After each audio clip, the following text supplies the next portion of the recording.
Good morning. Before we get started, I wanted to go over a couple of features in the Zoom meeting so you'll know how to use the controls. So, very quickly, in order for this meeting to go well and us to stay in the time limits that we have reserved, we need to make sure there's only one person talking at a time. I'd like for you to use your chat to ask questions, and I want you to use the raise hand button. So, let me show you how you do these things. To begin with, when you came to the meeting, I set the meeting up so that you would automatically be muted, but some of you may have clicked on the buttons, messing around or trying to figure it out. So at the bottom of your screen, you'll see two buttons. One of them says start video, one of them says mute.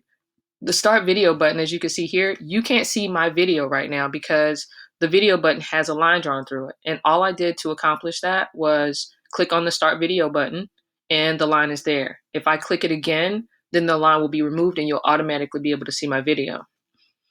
Right beside it is a mute button. Right now you can hear me. And so as you can see, there's no line drawn through the microphone. So you can hear me, but if I wanted to turn my mic off, I would simply click the button and you would see the same red line drawn through the mic. Another way that you can actually control your audio is in the participant panel. So on the right side of your screen, there should be something that says participants. If you click on participants, then you'll get what's called the participant panel. In this panel, you'll have a list of participants. There's no one here but me right now. So that's the only name that you see. But if you look up here, you can see that my camera is turned off, but my mic is still on. So if I go up here, you can see that I can click a button that says mute. Now, when I click the button, I had to then click the button again so that I could unmute myself. So that's how you turn off the audio and the video. Another feature that I'd like you to use, if you're in the participant panel and you look at the bottom, there's these buttons, yes and no. Those buttons are for when I ask a question and I want everybody to respond. You simply click the button to choose the response. If you want to unselect that response, you click the button again and it'll turn that response off and you can choose again. Um, Same thing with no. If you want to choose no to the answer to the question, then you would just click the X button. And if you want to unselect that because you clicked by accident, you can click it again and it'll take away that vote. And then you can click on the yes button.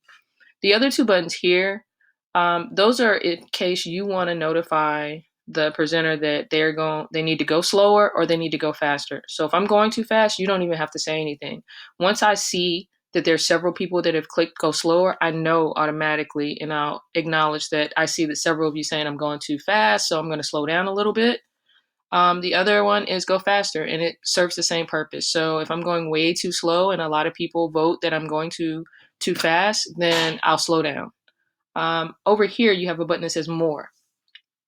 And you have two voting buttons here. I like it, I don't like it. So I might ask you if you like an idea, you don't like an idea. You would just hover over the more button or click the more button and you would get these icons. So you can click on like or don't like. But this is the one we're going to primarily use during this session. Right now, this one says clap, but in your participant panel, then you're going to see raise hand. And you can click that button if you have a question, you don't want to type it in the chat box, you want to actually vocalize it because you think it'll come across better that way or what have you. And I'll go through periodically and look to see how many people have their hands raised. And then I'll go back through and say, okay, such and such, I see that you have a question. Go ahead. And I will personally unmute you so you don't even have to touch the mute button during the call. Then there's this button called need a break. If a ton of people are saying we need a break, slow down, then I'll say, okay, it looks like about half of the participants saying we need a break. Let's take a 5-minute break and we'll come back. Okay. So if you want to notify that you are away so that I don't call on you or ask you to share something and you're not there, you can click the away button. Okay. So those are the general controls on the Zoom panel. I just wanted to go over those with you so that you would be familiar and not have any problems once the meeting really starts.